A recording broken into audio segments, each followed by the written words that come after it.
चलिए अब हम कंटिन्यू करते हैं। ठीक है, लास्ट वीडियो में हमने इंटरेस्ट ऑन कैपिटल, ठीक है, और इंटरेस्ट ऑन लोन का कॉन्सेप्ट समझा था।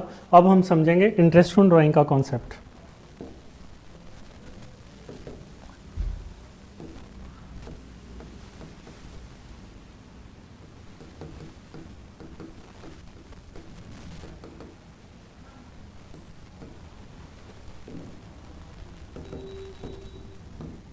अब हम डिस्कस करेंगे इंटरेस्ट ऑन ड्राइंग के डिफरेंट कंडीशंस। ठीक है, कि किस कंडीशन में हम इंटरेस्ट ऑन ड्राइंग कैसे कैलकुलेट करेंगे। ठीक है, डिफरेंट यहाँ कंडीशंस है, तो हम उस कंडीशंस को डिस्कस करेंगे कि इंटरेस्ट ऑन ड्राइंग के कंडीशंस क्या क्या हैं।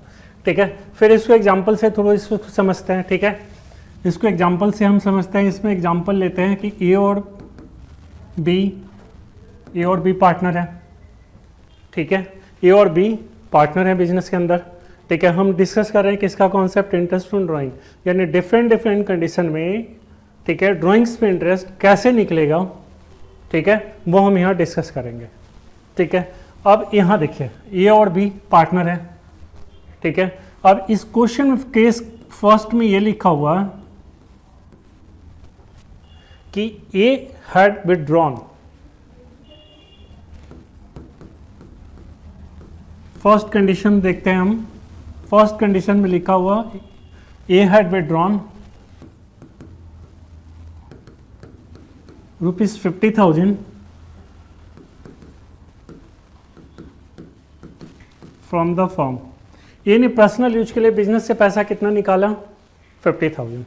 ए हैड विथड्रॉन 50,000, ए ने बिजनेस से कितना निकाला, ठीक है, 50,000 रुपये फर्म से निकाला।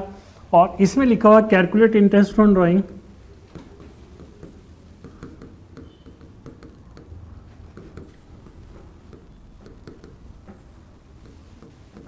at the rate of 5% per annum।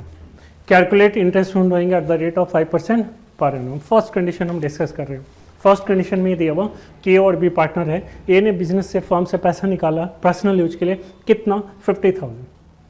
ठीक है, और यहाँ पे दिया हुआ calculate interest on drawing at the rate of 5% पर annum, at the rate of 5% पर annum। ठीक है, अब यहाँ देखिए ए ने 50,000 विड्रॉ तो किया फर्म से, बट वो कब विड्रॉ किया, हो सकता है साल के स्टार्टिंग बिगिनिंग में किया हो सकता है मिडल में किया हो, ठीक है, हो सकता है साल के एंड में किया हो, कुछ भी हो सकता, बिगिनिंग भी हो सकता, मिडल भी हो सकता और एंड भी हो सकता।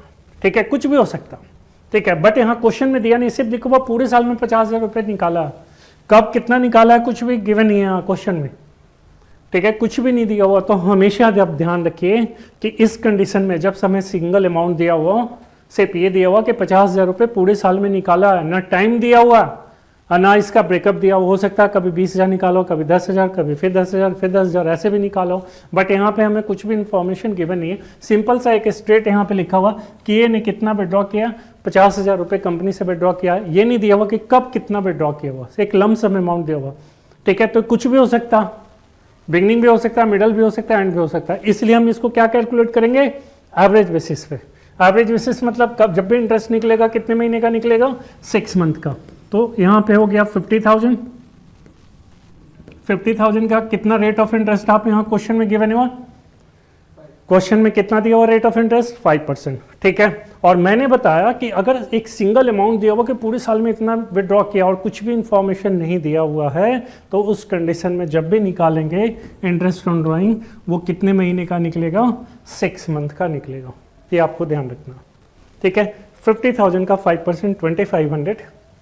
ठीक है, और 6 मंथ का कैलकुलेट करेंगे तो ये कितना कैलकुलेट हो जाएगा, 1250। ठीक है, 50,000 का 5% 2500 और उसका हाफ कर देते तो कितना हो गया, 1250। ये हमारा फर्स्ट कंडीशन है। फर्स्ट कंडीशन में हमने ये सीखा कि एक लमसम अमाउंट दिया हुआ कि पूरे साल में कितना निकाला, 50,000, कब कितना निकाला, किस डेट को निकाला, कुछ भी क्वेश्चन में नहीं दिया हुआ। तो उस कंडीशन में जो है इंटरेस्ट ऑन ड्राइंग कितना निकलेगा, 6 मंथ का निकलेगा। समझ आया? ठीक है, चलिए अब इसमें यहाँ एक जो जनरली बच्चे मिस्टेक करते हैं, बच्चों से जो गलतियां होती हैं वो क्या होती हैं देखते हैं।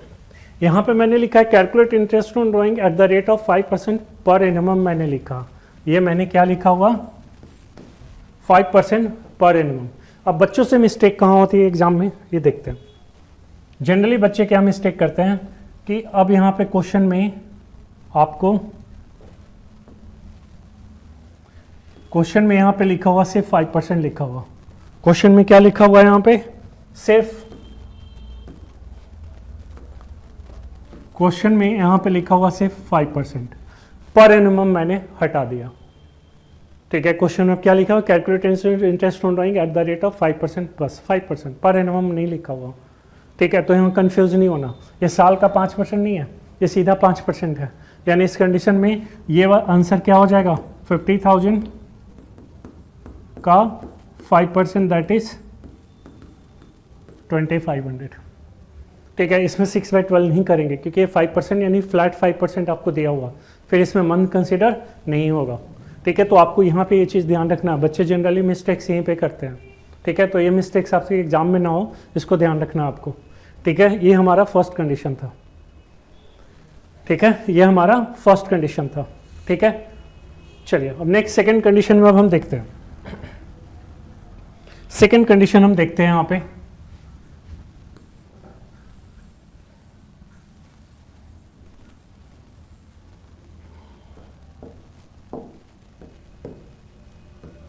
सेकेंड कंडीशन देखते हैं कि इसमें डेट गिवन है। ठीक है, ये भी पार्टनर है। ठीक है,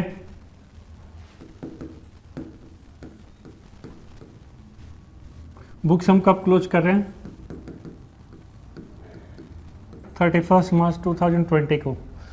ठीक है, स्टार्टिंग कब है, 1 अप्रैल 2021, और बुक्स जो हम क्लोज कर रहे हैं किस डेट को बुक्स क्लोज कर रहे हैं, 31 मार्च 2022 को। अब देखिए इसके क्वेश्चन में क्या दिया हुआ,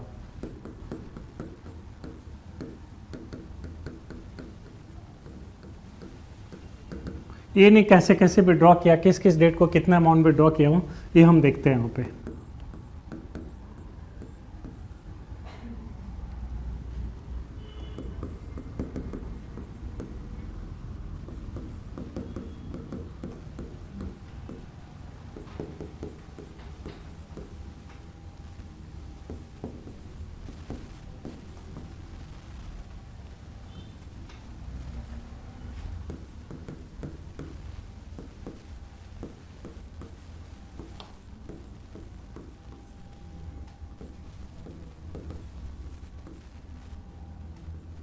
चलिए अब ये थोड़ा सा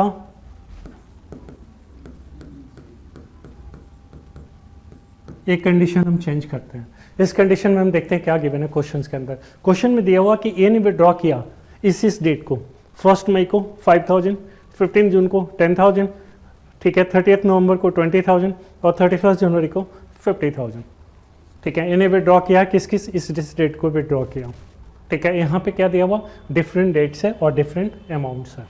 ठीक है, तो इसको कैसे सॉल्व करेंगे, इस क्वेश्चन को हम कैसे सॉल्व करेंगे। तो हमारे पास ऑप्शन है एक प्रोडक्ट मेथड का और दूसरा होता है सिंपल मेथड। दूसरा कौन सा मेथड होता है, सिंपल मेथड। तो अभी हम पहले इसको कर रहे हैं प्रोडक्ट मेथड से, क्योंकि प्रोडक्ट मेथड में कैलकुलेशन जो है ना थोड़ी कम होती है सिंपल मेथड से, तो इसलिए हम इसको कैसे सॉल्व करेंगे, प्रोडक्ट मेथड से। ठीक है, अब हम देखते हैं यहाँ पे कि 1 मई को विड्रॉ किया 5,000, 15 जून को विड्रॉ किया 10,000, नवंबर 30 को विड्रॉ किया 20 और जनवरी 31 को विड्रॉ किया 50,000। ठीक है, फर्स्ट कंडीशन में तो एक सिंगल अमाउंट दिया हुआ था। ठीक है, अब ये हमारा कंडीशन कौन सा है, केस बी, कंडीशन ये दिया हो। ठीक है, अब इसको हम कैसे प्रोडक्ट मेथड से सॉल्व करेंगे ये देखते हैं। यहाँ पे हम लिखेंगे मंथ्स 2, जिस डेट को हम बुक्स क्लोज कर रहे हैं, जिस डेट को हम बुक्स क्लोज कर रहे हैं। ठीक है, तो बुक्स हम किस डेट को क्लोज कर रहे हैं, यहाँ मैंने लिखा था।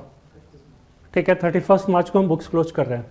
ठीक है, तो यहाँ लिखेंगे मंथ्स टू 31 मार्च, जिस डेट को बुक्स क्लोज कर रहे हैं। जनरली क्वेश्चन में 31 मार्च ही दिया होता, बट वो क्वेश्चन में डिपेंड करता है कि क्या लिखा हुआ, आपने पढ़ लेना एक बार। ठीक है, तो यहाँ लिखा हुआ books close on as on 31 March. ठीक है, क्वेश्चन का पार्ट है ये कि books close as on 31 March every year. हर साल कंपनी बुक्स अब क्लोज कर रही है 31 मार्च को कर रही है। चलिए अब हम मंथ्स निकालते हैं। अब देखिए हमने 1 मई को विड्रॉ किया 5,000, फर्स्ट मई को कितना विड्रॉ किया 5000।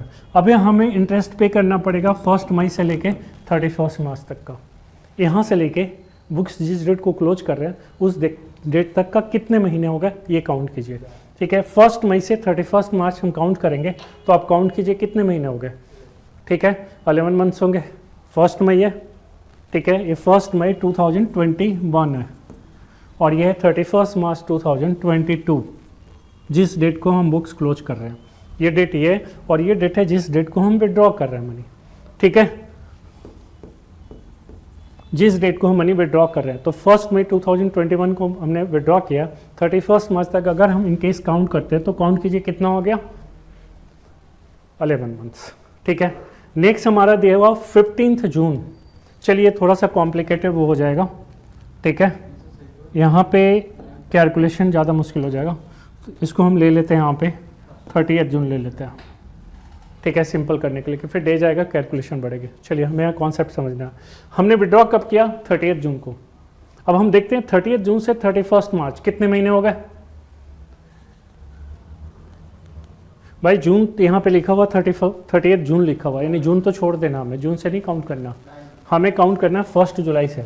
तो 1 जुलाई से यहाँ पे हम काउंट करेंगे 31 मार्च 2021। तो कितने मंथ्स हो रहे हैं 9 मंथ्स हो रहे हैं। ठीक है, फिर यहाँ दिया हुआ नवंबर 30। चलिए नवंबर छोड़ देते हैं, नवंबर खत्म हो गया, नवंबर 30 दिया हुआ, नवंबर तो फिनिश हो गया। दिसंबर जनवरी फरवरी मार्च 4 मंथ्स। और ये हमारा दिया हुआ जनवरी 31, तो जनवरी भी फिनिश हो गया।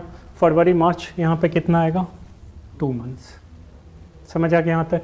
चलिए अब हम इसको में से निकालते हैं प्रोडक्ट। अब हम क्या निकालेंगे प्रोडक्ट। ये अब हम वो करेंगे कैलकुलेट यहाँ पे प्रोडक्ट।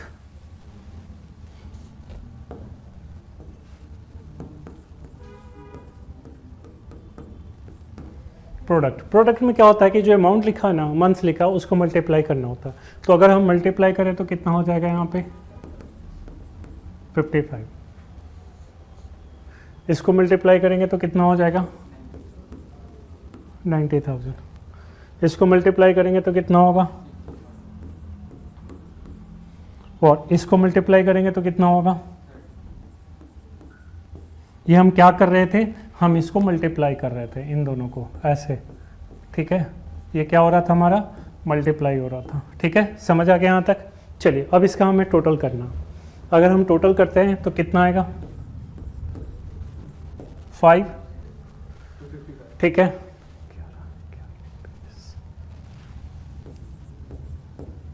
कैलकुलेशन चेक करना आपने, गलत तो नहीं है ना। चलिए 255 आ गया। ठीक है, यहाँ तक समझ आ गया, यहाँ तक समझ आ गया। ठीक है,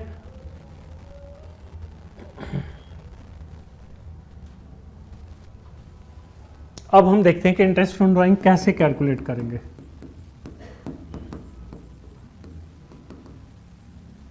इंटरेस्ट ऑन ड्राइंग का फॉर्मूला होता है कि इसका जो टोटल है वो, तो हम ऐसे लिख सकते हैं सम ऑफ प्रोडक्ट मतलब इस प्रोडक्ट का टोटल। फिर हम यहाँ पे लिखेंगे rate of interest on drawing. जैसे इस क्वेश्चन में रेट अगर दिया हुआ at the rate of 6% per annum, यहाँ पे इंटरेस्ट ऑन ड्राइंग का रेट कितना दिया हुआ 6% पर एनम। तो ये यहाँ पे आ जाएगा 6% मतलब 6/100 और इनटू यहाँ करते हैं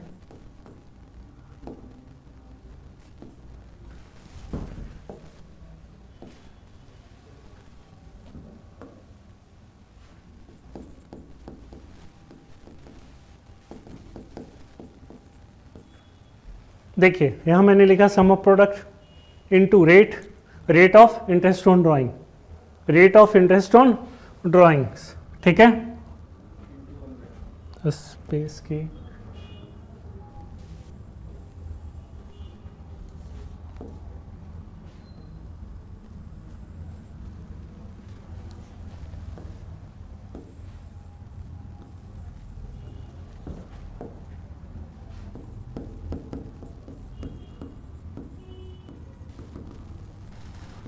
इंटरेस्ट ऑन ड्राइंग कैसे निकलेगा, एक टोटल ऑफ प्रोडक्ट यानी सम ऑफ प्रोडक्ट इनटू जो आपको रेट दिया हुआ रेट, ठीक है, of interest on drawing into क्या करेंगे 1/12, इनटू क्या करेंगे 1/12, ये फिक्स है। जब भी प्रोडक्ट मेथड से हम कैलकुलेट करेंगे इंटरेस्ट ऑन ड्राइंग तो 1/12 हमारा क्या फॉर्मूला हुआ, ठीक है। तो यहाँ क्या मैंने लिखा, ये सम ऑफ प्रोडक्ट, इसका टोटल, तो इसका टोटल कितना है यहाँ पे 2,55,000। फिर मैंने लिखा into rate of interest on drawing, rate of interest on drawing हमने क्वेश्चन में क्या लिखा हुआ 6 मंथ यानी 6/100। 6 मंथ को कैसे 6% लिखा है तो कैसे निकलेगा 6/100, और 1/12 प्रोडक्ट मेथड में फॉर्मूला होता है, तो इसलिए हमें कुछ यहाँ पे सोचने की ज़रूरत नहीं है, ये 1/12 एज इट इज लिख देंगे, ठीक है। जो कैलकुलेट करके आएगा वो हमारा आंसर हो जाएगा। कितना है 255, ठीक है, इंटू 6% डिवाइड 12, ये आंसर आ गया 1275। ये हमारा आंसर कितना हुआ 1275। समझ आ गया आप लोग को, इसमें कहीं कोई प्रॉब्लम? चलिए ये समझ आ गया। चलिए अब नेक्स्ट इसका हम कंडीशन करते हैं।